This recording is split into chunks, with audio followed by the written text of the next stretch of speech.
أعوذ بالله من الشيطان الرجيم بسم الله الرحمن الرحيم الحمد لله رب العالمين والعاقبة للمتقين والصلاة والسلام على سيد الأنبياء والمرسلين وآل كل والصحابة أجمعين الفائزين برضا الله أما بعد رب اشرح لي صدري ويسر لي أمري واحلل عقدة من لساني يفقهوا قولي يا رب بالمصطفى بلغ مقاصدنا واغفر لنا ما مضى يا واسع الكرم ഏറ്റവും സ്നേഹമുള്ള പഠിതാക്കളെ,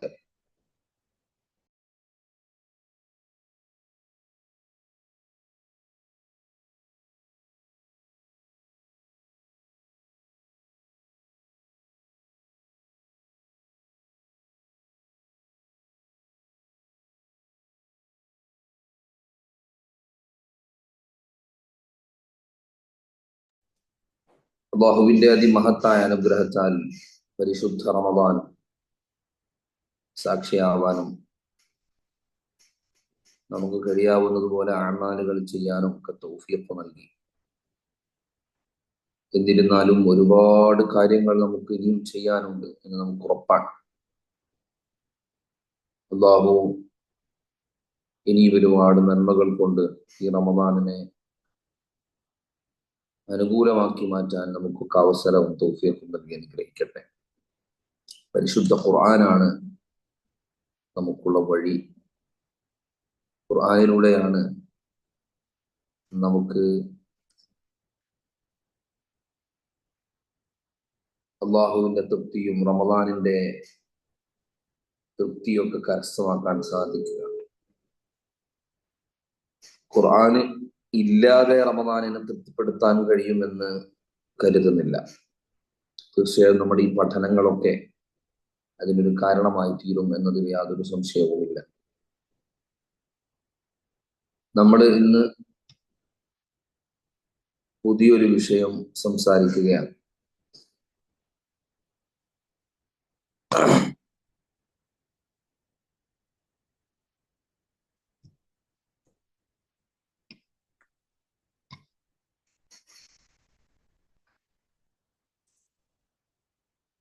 തസ്ഹീലുൽ ഹംസ, അതാണ് നമ്മൾ ആദ്യം സംസാരിക്കുന്നത്. തസ്ഹീലുൽ ഹംസ, ഹംസയെ തസ്ഹീൽ ചെയ്യുക എന്ന് പറഞ്ഞാൽ അറബികള് ഹംസ എന്നത് ഒരു ഭാരമുള്ള അക്ഷരമായിട്ടാണ് പരിഗണിക്കുന്നത്. ഉച്ചരിക്കാൻ ഒരു ഭാരം കൂടുതലുള്ള ഒരു അക്ഷരമായിട്ടാണ് ഹംസയെ അറബികൾ പരിഗണിക്കുന്നത്. അപ്പോ അ എന്നത് ഒരു ഭാരം കൂടുതലുള്ള അക്ഷരമായിട്ടാണ് അറബികൾ പൊതുവെ ഹംസയെ പരിഗണിക്കുന്നത്. അപ്പോ അതുകൊണ്ട് തന്നെ പലയിടങ്ങളിലും ഹംസയെ അവര് ലളിതമാക്കി ഉച്ചരിക്കും. തസ്ഹീൽ എന്ന് പറഞ്ഞാൽ ലളിതമാക്കുക. പലയിടങ്ങളിലും അവര് ഹംസയെ ലളിതമാക്കും. അത് നഹ്വിലും സർഫിലൊക്കെ നമുക്കത് കാണാൻ കഴിയും. അറബി വ്യാകരണ നിയമങ്ങളിൽ പലതിലും ഹംസയെ ഒന്ന് ലളിതമാക്കുന്ന നിയമങ്ങൾ ഒരുപാടുണ്ട്. അതിലേക്കൊന്നും ഇപ്പൊ കടക്കുന്നില്ല. പഠിച്ച ആളുകൾക്കത് അറിയുമായിരിക്കും. ഈ ഹംസ എന്ന് പറയുന്നത് ശരിക്ക് പഠിക്കുന്ന കാലത്ത് മുത്തഅല്ലിമീങ്ങളൊക്കെ കേട്ട് പരിചയമുള്ള തമാശക്ക് പറയുന്ന ഒരു കഥയുണ്ട്. ഹംസ ഉച്ചരിച്ചിട്ട് പല ആളുകളും മരിച്ചു പോയിട്ടുണ്ട്. എന്ന് ഉച്ചരിക്കുമ്പോൾ മരിച്ചു പോവുക. ഹംസ ഒന്നാലോചിച്ചാൽ ഹംസ വല്ലാതെ അങ്ങനെ ഉച്ചരിച്ചാൽ മരിച്ചു പോകുന്നൊക്കെ തോന്നിപ്പോകും. എന്ന് പറയുമ്പോഴേ വേറൊരു അക്ഷരത്തിനും ആ ഒരു അവസ്ഥയില്ല. ഹംസയെ ആ രൂപത്തിലാണ് അറബികൾ പൊതുവേ കാണാറുള്ളത്. അപ്പൊ ഒരു ഭാരമുള്ള അക്ഷരം എന്നുള്ള നിലയിൽ ഹംസ വരുന്നിടത്ത് പിന്നെ മൊത്തത്തിലൊരു ലളിതമാക്കലുണ്ട്. അത് പൊതുവെ അറബികൾ ഓതുമ്പോഴൊക്കെ അത് പിന്നെ നിയമാനുസൃതമായോ അല്ലാതെയോ ചെയ്യും. മോമിനൂന എന്ന് അവർ ഓതുക. പല ആളുകളും മോമിനൂന മീനൂന ഹംസ പറയില്ല. അതുപോലെ തന്നെ അവിടെ എന്ന ഓതാം. അഹ്മദ്. അപ്പൊ ഹംസയുടെ വിഷയത്തിൽ അങ്ങനെ മൊത്തത്തിൽ ഒരു വിഷയമുണ്ട്. ഹംസ കുറച്ചൊരു ഭാരമുള്ള, ഉച്ചരിക്കാൻ ബുദ്ധിമുട്ടുള്ള ഒരു അക്ഷരമാണെന്നും അത് പിന്നെ ലളിതമാക്കി ഉച്ചരിക്കണമെന്നും ഒക്കെ ഉള്ള ഒരു ധാരണ മൊത്തത്തിൽ അറബികൾക്കുണ്ട്.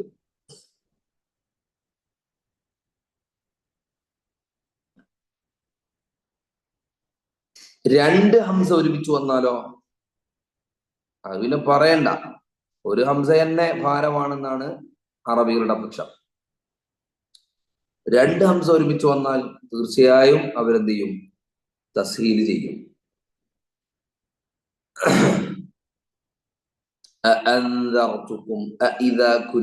ഇതൊക്കെ എന്നാണ് ഓതുക പല ആളുകൾ. അത് നിയമപരമാണ് എന്നല്ലോ പറയുന്നത്. പൊതുവിൽ അങ്ങനെയാണ് അവർ ചെയ്യുക. എന്നാണ് ഓതുക. എന്ന് പറയില്ല, എന്നോട്.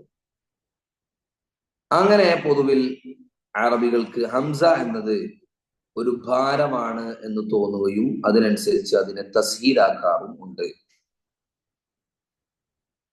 പക്ഷെ നിയമപരമായി നമ്മുടെ ഖിറാഅത്തിലെ ഇമാം ആസിം ഇബ്നു അബി നജൂദ് റളിയല്ലാഹു അൻഹുവിൽ നിന്നും റിവായത്ത് ചെയ്ത നമ്മുടെ റാവി ഹഫ്സ് ഇബ്നു സുലൈമാൻ അൽ ബസ്സാസ് റളിയല്ലാഹു അൻഹുവിന്റെ റിവായത്തിൽ ഒരൊറ്റ സ്ഥലത്തു മാത്രമാണ് തസ്ഹീൽ ഉള്ളത്. മറ്റൊരു സ്ഥലത്തും തസ്ഹീലാക്കാൻ ഒരു വകുപ്പുമില്ല.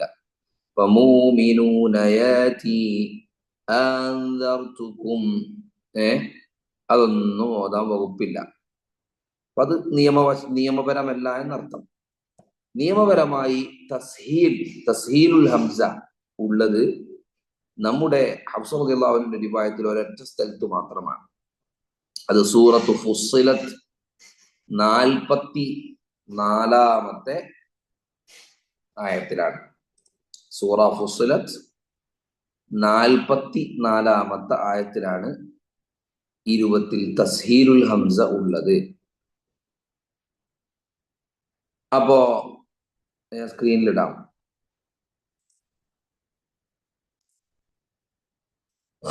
കാണാമല്ലോ അല്ലെ?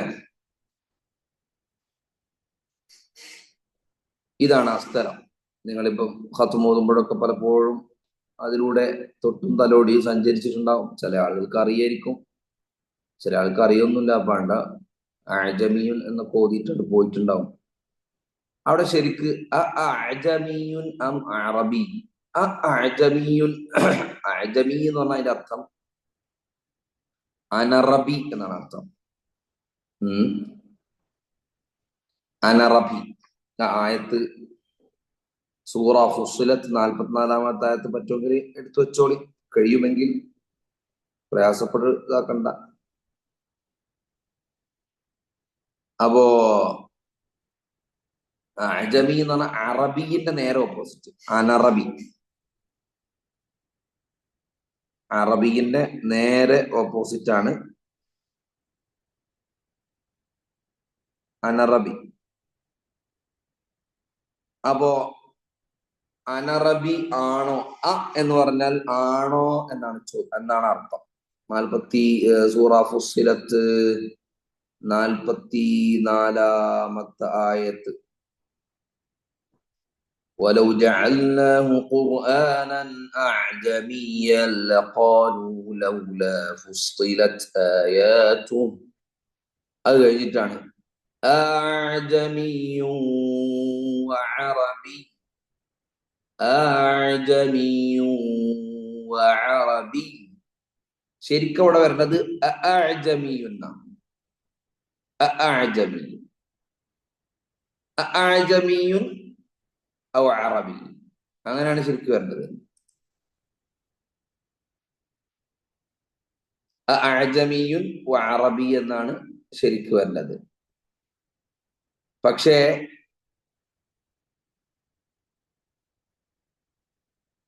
ഇവിടെ ഹംസയോട് ഏറ്റവും സാദൃശ്യമുള്ള അക്ഷരമായി ഗണിക്കപ്പെടുന്നത് എന്താണ്? ഹംസയോട് ഏറ്റവും സാദൃശ്യമുള്ള അക്ഷരമായി ഗണിക്കപ്പെടുന്നത് ഐനാണ്. ഹംസയോട് ഒരു അനിയനായിട്ട് അല്ലെങ്കിൽ ഒരു സഹോദരനായിട്ടാണ് ഐനിനെ ഗണിക്കുന്നത്. അപ്പൊ ഇവിടെ രണ്ട് ഹംസയും ഒരു ഐനും, അത് ഭയങ്കര ഭാരമായിട്ടാണ് പിന്നെ അറബികൾക്കിടയിൽ പ്രചാരത്തിലുള്ളത്. ഭയങ്കര ഭാരം. അപ്പോ ഒരു അറബിയുണ്ട്,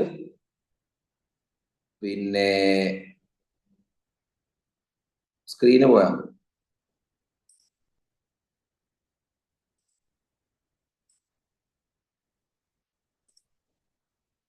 ഓക്കെ.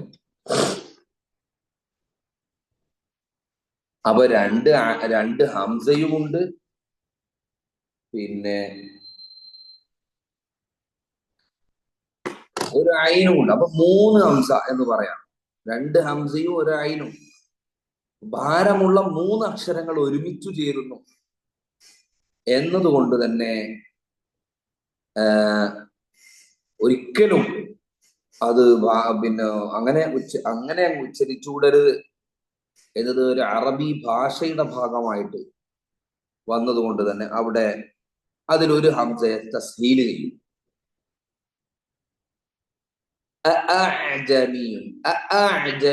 എന്നുള്ളത് മാറ്റി രണ്ടാമത്തെ ഹംസയെ, പിന്നെ റൗണ്ട് ചിഹ്നം തസ്ഹീലിന്റെ ചിഹ്നമാണ്, രണ്ടാമത്തെ ഹംസയെ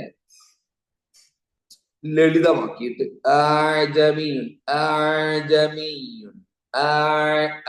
എന്നത് എന്നാവും. എന്ന് പറയേണ്ടത് എന്ന് പറയാം. അത് ഓതി പരിശീലിക്കുക എന്ന് പറയുന്നത് ഓതി തരുമ്പോഴാണ് അതിന് തെറ്റുകൾ തിരുത്തുക. ഇത് നമ്മള് ഓതി പരിശീലിക്കുന്ന ക്ലാസ് അല്ലല്ലോ. എന്നാലും അത് നന്നായിട്ട് കേട്ട് ആ ഭാഗം മാത്രം എടുത്തിട്ട് കേട്ട്, ഇപ്പം ആപ്പൊക്കെ ഉണ്ടല്ലോ, ആപ്പിലൊക്കെ സെലക്ട് ചെയ്ത് ഒന്ന് കേട്ട് നോക്കുക. അറബി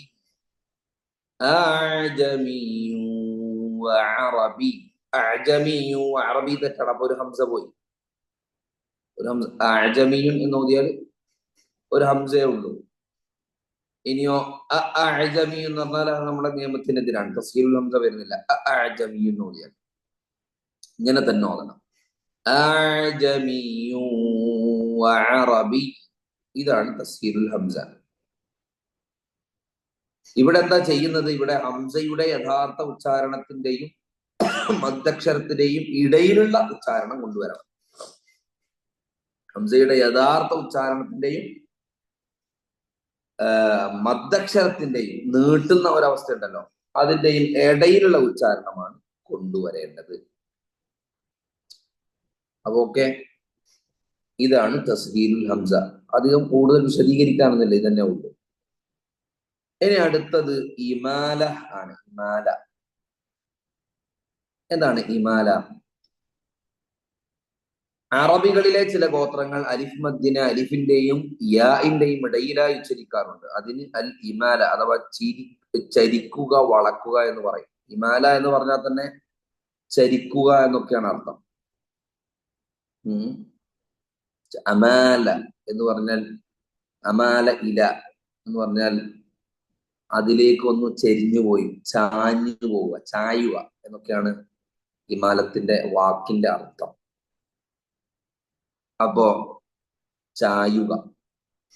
അപ്പോ ഇമാലത്ത് 2 തരത്തിലുണ്ട്. അൽ ഇമാലത്തു സുഗ്റ, അൽ ഇമാലത്തുൽ കുബ്ര. 2 തരം ഇമാലത്തുകളാണ് ഉള്ളത്.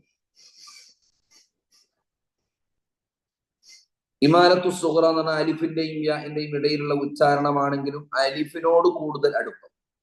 ഇമാലത്തു സുഗ്റ അലിഫിന്റെ ഉച്ചാരണം, ഇപ്പൊ ഉദാഹരണത്തിന് ബ എന്നാണ്. ബ ഫത്ഹ അലിഫ് സുക്കൂൻ, ബ. അതിനെ ബ ബ ബ ബ ബ അബാബീല അബ ബ, അത് ഇമാലത്തു സുഗ്റയാണ്. അബ എന്ന് ഓതുക.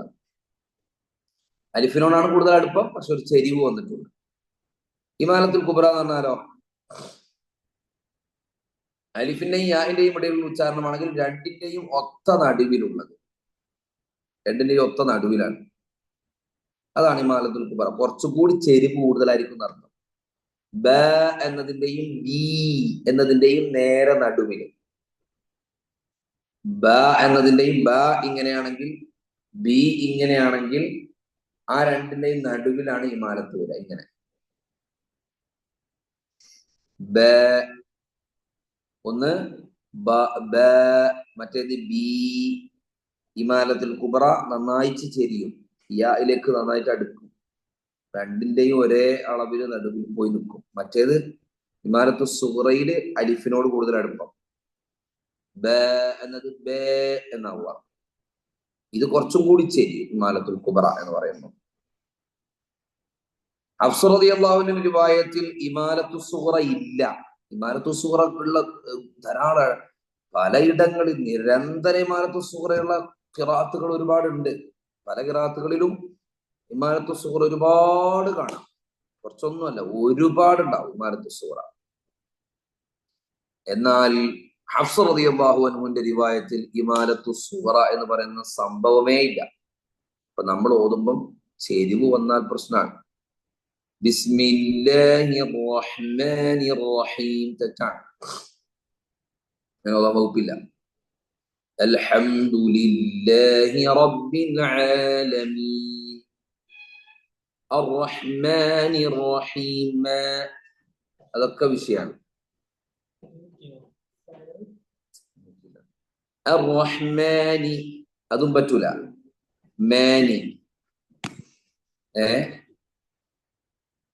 അപ്പോ ആ ചെരിവ് ഇമാലത്തു സുഗ്റ നമ്മുടെ ഖിറാഅത്തിൽ ഹഫ്സ് റളിയല്ലാഹുവിന്റെ റിവായത്തിൽ അങ്ങനെ ഒരു സംവിധാനമേ ഇല്ല. ആരൊക്കെ അങ്ങനെ ചരിക്കുന്നുണ്ടോ അത്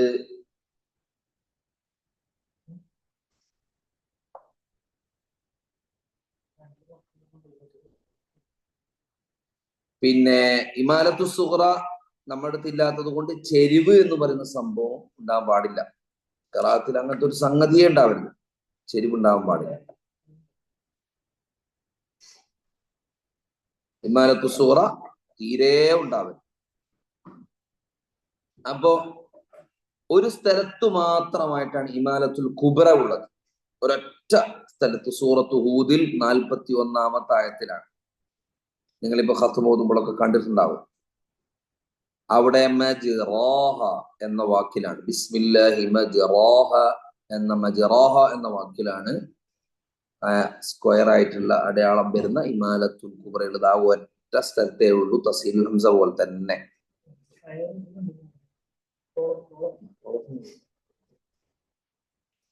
അപ്പൊ ഇമാലത്തു സൂറ ഒരു സ്ഥലത്തും ഇല്ല, ഇമാലത്തുൽ കുബ്ര ഒരൊറ്റ സ്ഥലത്തേ ഉള്ളൂ. അപ്പൊ ഇതൊക്കെ ഒറ്റ സ്ഥലത്ത് മാത്രം പഠിച്ചെടുത്താൽ മതി, വേറൊന്നും ചെയ്യാനില്ല. അപ്പോ ഇവിടെ എങ്ങനെ ഓതേണ്ടത്? ഇവിടെ നമ്മൾ നേരത്തെ പറഞ്ഞല്ലോ, ബിസ്മില്ലാഹി മജ്റാഹ, അതാണ് അലിഫ്. മജ്റാഹ അലിഫിന്റെ ഉച്ചാരണം. മജ്റാ, മുർസാഹ, ഇതൊക്കെ അലിഫാണ്. ഇത് യാ ആണ് എങ്ങനെ ഉണ്ടാകാം? ബിസ്മില്ലാഹി മജ്രീഹ എന്നാ വരാ, മജ്രീ, മജ്റാ, മജ്രീ. ഇതെങ്ങനെ ഓതേണ്ടത്? മജ്രീയുടെയും മജ്റായുടെയും ഇടയിലായി. ചില ഉലമാക്കൾ പറഞ്ഞ യാഇനോടാണ് കൂടുതൽ അടുപ്പം. ചില ഉലമാക്കൾ പറയുന്നത് യാഇനോട് കൂടുതൽ അടുപ്പുണ്ടാവും, അലിഫിനെക്കാളും അടുപ്പം യാഇനോട് ഉണ്ടാവുക ഇമാലത്തുൽ കുബ്രക്ക് എന്നാണ്. അവ എങ്ങനെ ഓതും? ബിസ്മില്ലാഹി മജ്രിഹ മജ്രിഹ, ബിസ്മില്ലാഹി മജ്രിഹ വമുർസാഹ. ചില ആൾക്കാർ ബിസ്മില്ലാഹി മജ്രിഹ, രേ അങ്ങനെയല്ല, മജ്രിഹ അങ്ങനെയല്ല, ബിസ്മില്ലാഹി മജ്രിഹ, കണ്ടോ? ബിസ്മില്ലാഹി മജ്രിഹ വമുർസാഹ. ദസ്സാഹാ. ഇതിങ്ങനെ ഓതി ശരിയാക്കി എടുക്കണം. ഇതാണ് അൽ ഇമാലത്തുൽ കുബ്ര അലാ റിവായത്തി ഹഫ്സ് ഇബ്നുൽ ബസ്സാസ്, ഹഫ്സ് ഇബ്നു സുലൈമാൻ അൽ ബസ്സാസ് റളിയല്ലാഹു അൻഹു. ഇത് റിവായത്ത് നമ്മുടെ ഖിറാഅത്തിലുള്ള ഇമാലത്തുൽ കുബ്ര. ഓക്കെ, ഇതാണ് നമുക്ക് പഠിക്കാനുള്ളത്. അപ്പൊ തസ്ഹീലുൽ ഹംസയും നമ്മൾ പറഞ്ഞു, ഇമാലത്തുൽ കുബ്രയും പറഞ്ഞു. വളരെ സിമ്പിൾ വിഷയങ്ങളാണ്, വലിയ പ്രശ്നങ്ങളും ഒന്നും ഇല്ല. ഇനി നമുക്ക് പഠിക്കാനുള്ള ഭാഗം എന്ന് പറയുന്നത് യബ്സുത്തു അഖവാത്താണ്. യബ്സുത്തു അഖവാത്ത്. ഇവിടെ സുബ്ഹി നിസ്കാരത്തിന്റെ സമയം നേരത്തെ ആയതുകൊണ്ട് ചെറിയ പ്രയാസങ്ങളുണ്ട്. ക്ലാസ് തുടർന്നു കൊണ്ടുപോകാൻ പ്രയാസങ്ങളുണ്ട്. വേറൊരു സമയത്ത് പറ്റുമെന്നുള്ള ആലോചിക്കേണ്ടതുണ്ട്. എല്ലാവരുടെ അഭിപ്രായം തേടി മറ്റൊരു സമയത്ത് ഇൻഷാ അല്ലാഹ് ക്ലാസ് റീഅറേഞ്ച് ചെയ്യണം. സുബ്ഹിക്ക് ശേഷം അവിടെ സുബ്ഹി കഴിഞ്ഞ് ഉടനെ ആണല്ലോ ഈ സമയത്ത് നമ്മൾ എടുക്കുന്നത്. അതിന് മുമ്പ് എടുക്കാൻ പറ്റില്ല.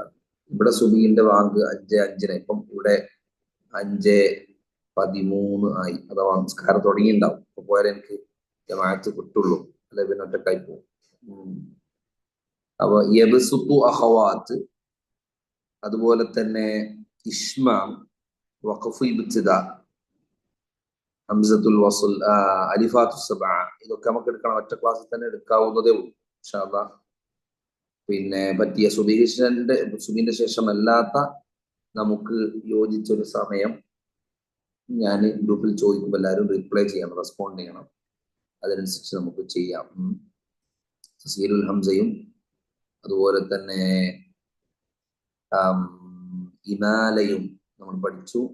നന്നായിട്ട് നോക്കുക, പരിശീലിക്കുക. അതിന്റെ PDF ആണെങ്കിൽ അയച്ചു തരാം ഇൻഷാ അല്ലാഹ്. വല്ലാഹു യുബാരിക് ഫീക്കും.